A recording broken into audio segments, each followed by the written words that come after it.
మన ప్రభువును ప్రియరక్షకుడైన యేసుక్రీస్తు నామంలో మీ అందరికీ నా హృదయపూర్వకమైన వందనాలు.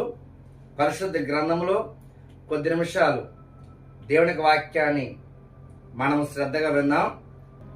యోహాను సువార్త 5వ అధ్యాయము 1వ వచనం కానించి 9వ వచనం వరకు మనము కొన్ని వాక్యాలు చూస్తే దేవునికి వాక్యము చాలా చక్కటి విషయాన్ని మీకు నాకు నేర్పిస్తూ ఉంటుంది. 2వ వచనం మనం చూస్తే యెరూషలేములో గొర్రెల ద్వారము దగ్గర హెబ్రీ భాషలో బెతెస్దా అనబడిన ఒక కోనేరు కలదు. దానికి 5 మండపములు కలవు. ఆయా సమయములకు దేవదూత కోనేటిలో దిగి నీళ్లు కదిలించుట కలదు. పిల్లరా, బెతెస్దా అనబడిన కోనేరు దగ్గర 5 మండపాలు ఉన్నాయట.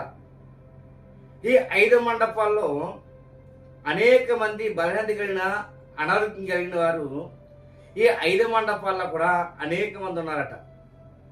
ఈ 5 మండపాల్లో కూడా అనేక మంది రోగులు, ఓచ చేయగలిగిన వాళ్ళు, ఓచకాలు కలిగిన వారు, గ్రుడ్డివారు, చెవిటివారు, అనారోగ్యం కలిగిన వారు అనేక మంది అటండి బెతెస్దా అనబడిన కోనేరు దగ్గర 5 మండపాల్లో నింపబడి ఉన్నారట.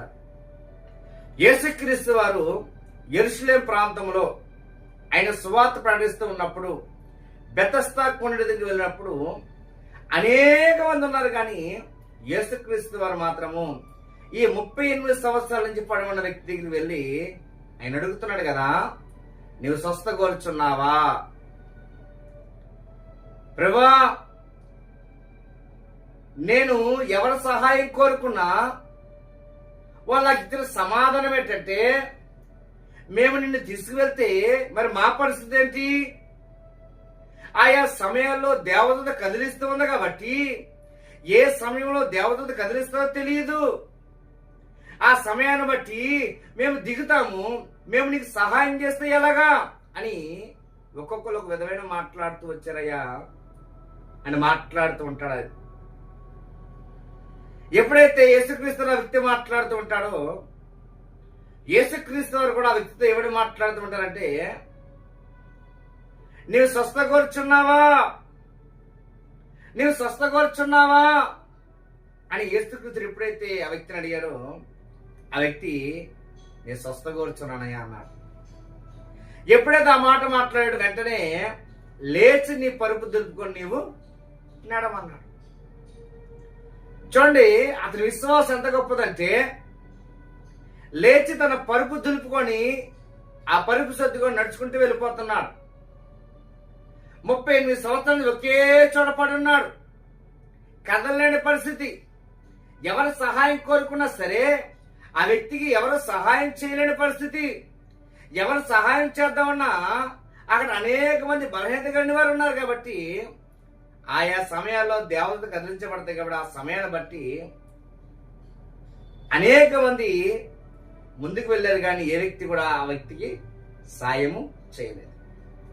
అయితే యేసుక్రీస్తు వారు మాత్రం ఆ వ్యక్తిని చూసినప్పుడు నీవు స్వస్థగోరుచున్నావా అని అడిగాడు ఆయన.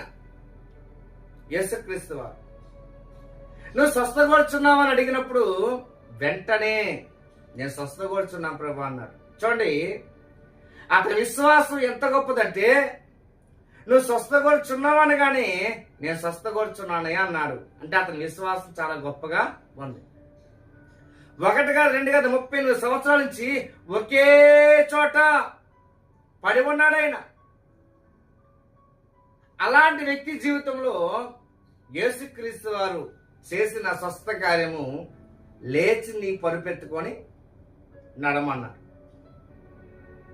మనం చూస్తూ ఉన్నాం, స్వస్థత కొడుకులని, అభిషేక కొడుకులని, కుటుంబ స్వస్థత కొడుకులని, ఉపవాస మనోహర పండుగలని అనేక మంది సేవకులు ఇక కోటాలు ఏర్పాటు చేస్తూ ఉంటారు.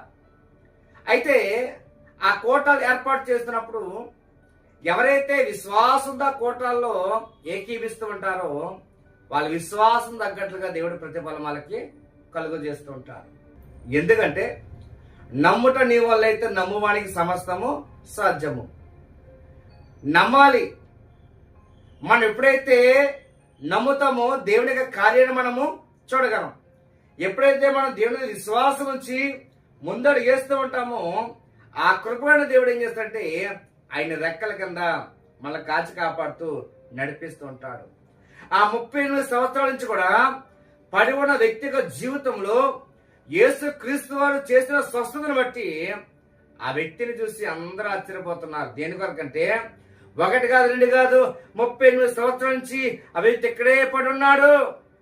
నజరేయుడైన యేసుక్రీస్తు అతను స్వస్థపరిచాడు కాబట్టి ఆయన లేచి తన పరుపు దులుపుకొని తన పరుపు పట్టుకొని వెళ్ళిపోతూ ఉన్నారని అనేక మంది అక్కడ చెప్పుకుంటూ ఉన్నారు. ఈరోజు యేసుక్రీస్తు వారి గొప్పతనాన్ని ప్రపంచం అంతా కూడా చెప్పుకుంటూ ఉంది. ఎందుకంటే క్రీస్తు మన కొరకు ప్రాణం పెట్టాడు, క్రీస్తు మానవుడి ప్రజలకు పాపాన్ని కొట్టివేశాడు అని ప్రపంచం అంతా కూడా చాలా గొప్పగా యేసుక్రీస్తు వారి గురించి చెప్పుకుంటూ ఉంది. మరి రోజు మీరైనా నేనైనా పిల్లరా క్రీస్తు యేసుని వెంబడించారుగా మనం ఉన్నాం కాబట్టి మన వంతుగా మనము అనేక మంది క్షేమం కోసం ప్రార్థన చేస్తూ అనేక మంది కొరకు క్షేమకర ప్రార్థన చేసి ప్రతి కుటుంబం దీవించబడాలని, ప్రతి కుటుంబంలో దేవుడు మేలు చేయాలని మనము ప్రార్థన చేసేవారుగా మనం ఉండాలి. దేని కొరకంటే నిన్ను వాడిని పొరుగు వాడిని ప్రేమించు అని దేవుడు వాక్కుతో మీతో మాట్లాడుతున్నాడు. కాబట్టి మనం ఎప్పుడైతే అలాంటి విశ్వాసం మనం కలిగి జీవిస్తూ ఉంటామో, ఎప్పుడైతే అలాంటి ప్రేమను మనం కలిగి జీవిస్తూ అందరితో ప్రేమ అనురాగాలు కలిగి జీవిస్తూ ముందు కొనసాగుతూ ఉంటామో దేవుడండి మన ప్రార్థన ఆలకించి ప్రతిఫలం కలుగజేస్తూ ఉంటాడు. హల్లెలూయా హల్లెలూయా. ఆ వ్యక్తి పరుపెత్తుకొని వెళ్ళిపోతూ ఉన్నప్పుడు అనేక మంది చెప్పుకున్న మాటలు ఏంటంటే పిల్లరా, మెస్సయ్య దావీదు కుమారుడు యేసుక్రీస్తు వారు ఆయనను స్వస్థపరిచారు అని చెప్పుకుంటూ ఉన్నారు. పిల్లరా ఈరోజు మీరైనా నేనైనా పిల్లరా దేవుడిలో మనం కూర్చున్నప్పుడు నా దేవుడు నా పట్ల మేలు చేస్తాడు, నా దేవుడు నా పట్ల కృప చూపిస్తాడు, నా దేవుడు నన్ను స్వస్థపరుస్తాడు, నా దేవుడు నా కుటుంబాన్ని కడతాడు. పిల్లరా మన విశ్వాసం గొప్పదైతే దేవుడు మన పట్ల కూడా మేలు చేస్తూ